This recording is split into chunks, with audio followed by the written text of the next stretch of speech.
Masasabi mo ng Bilar kasi kagabi, talagang dami nyo kagabi. Dami namin dito. Nibli tayo usad mga, siguro mga 100, no? Oo, nandiyan ang mga... Kaya lang, nang dinaya ako kasi walang UK, every mosque, meron na ganito. Parang hindi ito pang limos, pero para pang gastos din sa mga sa mga rent natin. Kung gagandilan sin sa buwanggay niya. Allahu Akbar. أعوذ بالله من الشيطان الرجيم بسم الله الرحمن الرحيم الحمد لله والصلاة والسلام على رسول الله وعلى آله وصحبه السلام عليكم ورحمة الله تعالى وبركاته الحمد لله mga kapatiran sa Islam, mga minamahalang Allah subhanahu wa ta'ala, andito na tayo ngayon sa ikapangatlong gabi ng Ramadan. Nagtatarawih dito sa Ken Hall. Alhamdulillah, muna ng umpisa ay padami ang mga jamaa. Masya Allah. So, inimbitahan pa namin ang mga kapatiran na pumunta dito, sumama sa atin magjamaa para sa ikabubuti ng ating community, ikabubuti sa ating lahat, at ikabubuti sa isa't isa sa atin. Alhamdulillah, kaya nang sinabi, napakagandang programa ng PME, napakagandang naisipan ng ating mga pinuno. Alhamdulillah, ay magpapasalamat tayo sa Allah subhanahu wa ta'ala, mas lalo na sa buwan ng pinagpala, buwan ng Allah subhanahu wa ta'ala, buwan ng Ramadan. Sana patawarin tayo ng Allah subhanahu wa ta'ala sa lahat ng ating mga kasalanan.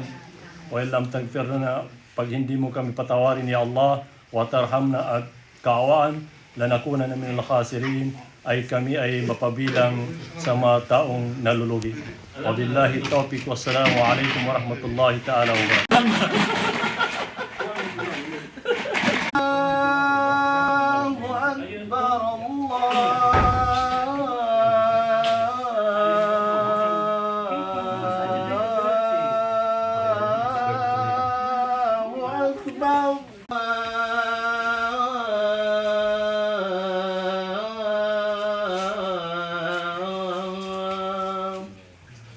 Allahu Akbar,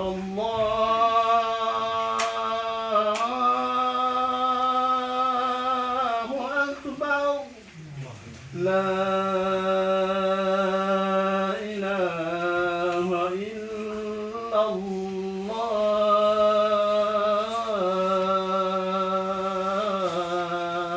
Hayya ala salati, hayya ala falah.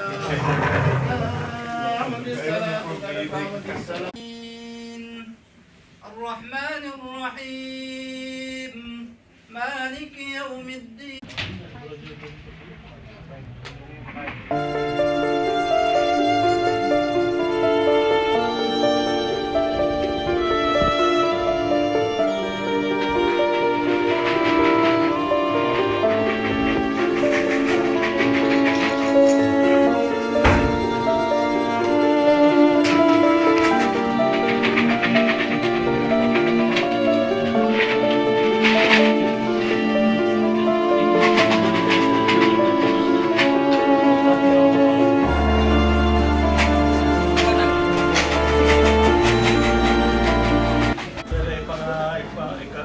Ikanatlong gabi ng araw ng ating tarawih. So, pinagpala sa atin ng Allah subhanahu wa ta'ala. Mga kapatid, gaano ka ba nananabik na dumating ang buwan ng Ramadan? Gaano mo ba pinapangarap na maabutan ang buwan ng Ramadan? Allahumma balligh na Ramadan. Paano mo pinatutuhanan yung dua mo na, Ya Allah, ipabot mo ako sa Ramadan. Ya Allah, iparating mo ako sa Ramadan. Yan ang ibig sabihin na Allah mabalig na Ramadan. At ang ibig sabihin, pinagduaan natin sa Allah subhanahu wa ta'ala na maabutan natin ang buwan na Ramadan. Dahil napakaraming mga kapatiran natin sa Islam ang hindi nila inabutan ang buwan ng Ramadan na ito. So isa ka ba sa manangarap na Inshallah sa darating na buwan ng Ramadan, yung hindi po nagawa sa nakalipas na Ramadan, talagang gawin ko dito. Isa ka ba na sa nangangarap? Kung hindi, kailangan ka mangarap, kapatid sa Islam. Mga minahal ng Allah subhanahu wa ta'ala. So anong maipuprove mo sa sarili mo na talagang nananabik ka o talagang hinihintay mo ang Ramadan? Ano bang i-record mo na sa pagdating ng buwan ng Ramadan ito? Kagaya ng sinabi ng maririnig natin na dumating na yung Ramadan, parang malaking barko, di ba?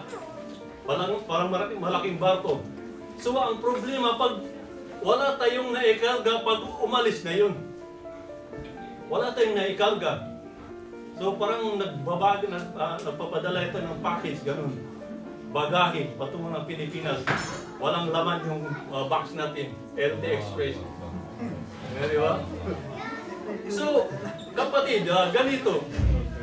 Kung nangangarap ka na papalitan mo yung nakalipas na hindi mo nagawa, isa sa magawain natin na mabuti, dahil ito ang pagbasa ng Quran, isa na to sa makasapa at makagarantiya, magiging attorney mo sa Yawmul Qiyamah, ang pagbasa ng Quran.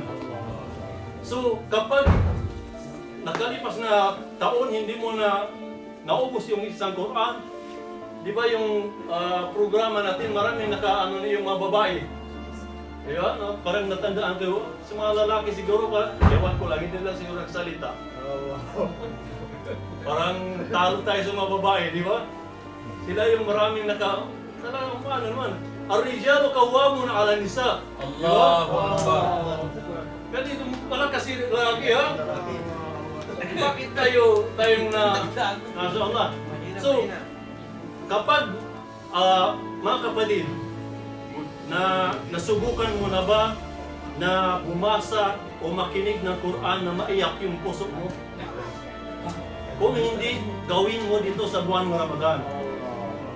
Kapatid, bro, paano? Hindi ako masyado marunong bumasa ng Quran.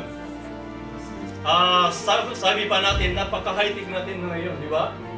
Iganyan mo lang yung cellphone mo, bumasa na yun ng Quran. Pakinggan mo. Dahil yung pagpakinig natin ng Quran, napakalaking gantimpala. Ang ibang mga ulama nagsabi na kagaya tayo sa bumasa ng Quran ng pahalak niya. So ano ba, nabanggit natin last time na ang sino mang makabasa ng isang ayat, ang ayat din sinasabi, Qul huwallahu ahad, isang ayat yun, di ba? Dahil alif lam mim, hindi yun, alif lam mim, isang ayat yun. So, alif, isang harfi, isang litra yun. Lam, isang litra yun. Mim, isang litra. So, may 30 ka na. Yun, hindi sa buwan ng Ramadan. Di ba? Paano na sa buwan ng Ramadan? Wallahu yudha'ifu liman yasha. Ang Allah subhanahu wa ta'ala ang marunong magdubli sa kanya. So, kapag sino sabi na nakabasa ng isang ayat, sa buwan ng Ramadan, kagaya siya nakabasa ng isang Quran sa hindi ng Ramadan. Allahu Akbar. Di ba? So, kung hindi natin kaya na bumasa, minsan napapagod, minsan parang ayaw natin, ilagay mo lang yung Quran, pakinggan mo kapatid. Mayroon akong pinapakinggan sa YouTube, yung naglalagay yung maana niya ng English, mas maganda yun. Kumbaga, umupo ka, nasa harapan mo yung computer mo, tapos kahit hindi mo mabasa yung Quran niya, mabasa mo yung meaning niya, subukan mo kapatid na maiyak yung puso mo sa buwan na ito. Subukan mo kapatid na tumulo yung luha mo sa buwan na ito. Dahil ang Quran, isa yung sa makasapa at sa Yawmul Qiyamah. Ang Quran, ang mata, hindi kayang galawin ng narka jahannam sa Yawmul Qiyamah. Ang mata na umiyak dahil sa takwa sa Allah subhanahu wa ta'ala. Dalawa lang siguro ang pagkaalam ko. Yung tao na nagwagwardya sa jihad fi sabilillah, yung pumasok ang kontra. kapag nagsentre siya, yung mata na yun na hindi natutulog, hindi kaya kainin ng apoy ng Jahannam. At saka yung umiyak, bakat min khasyatillah, at saka yung umiyak sa takot sa Allah subhanahu wa ta'ala. Pangalawa, ang maibigay ko na bulansang, kung sa tausog yung bulansang, encouragement. Alam niyo, pag sa tausog ang bulansang na sinasabi, kapag yung amer nila, kapag pagkatapos yan, nagsabi ng amer nila, talang gaganyan ng takbo yan. Bulansang, talagang alaban na at ilayo, iligtas mo kami, ya Allah. Assalamualaikum warahmatullahi wabarakatuh. Kami ini, jari kami nagtarawi, jari kata ng bangsa, Maguindanao, Yakan, Tausog,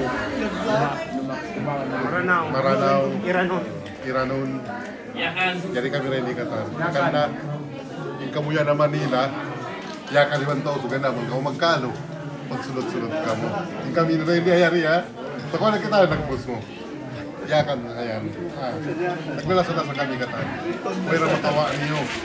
Kung siguro na kamu. Ha? Masalan sinakam ha, nagambuk kami.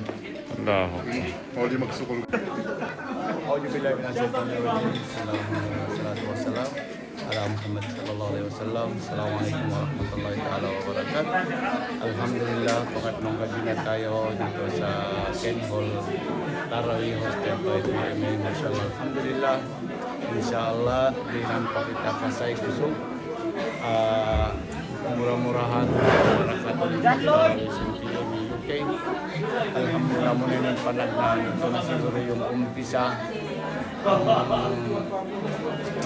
tawag dito ang pagkakaisa ng bawat mundo sa buong mundo, lalo na sa Pilipinas. Ito ang tinatawag ng pagkakaisa ng lahat. Walang bangsa, walang anuman, walang tausug, walang tiyaman, walang yakan, walang Mindanao o anuman. Ito ang tinatawag na kapatiran sa kami. Inshallah murah-murahan. Barakallahu fiik. Assalamualaikum warahmatullahi wabarakatuh. Chairman of Zamboanga. Assalamualaikum warahmatullahi ta'ala wabarakatuh. Mga minamahal natin kapatid Islam, ito na ang hinihintay natin na mangyari sa buong buhay sa nanakit natin sa PMA, na magkaroon tayo ng tarawih na at sa ihigit sa lahat sa Friday prayer natin ay napakagandang improvement ng ating community. Alhamdulillah, unti-unti nang nakakamit ang lahat. Mashallah.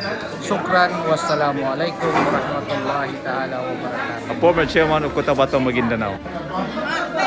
أعوذ بالله من الشيطان الرجيم بسم الله الرحمن الرحيم ونسلم على رسول الله اللهم صل على سيدنا محمد وعلى سيدنا محمد وبعد السلام عليكم ورحمة الله تعالى وبركاته. Mga kapatid, nagpapasalamat tayo sa Allah subhanahu wa ta'ala.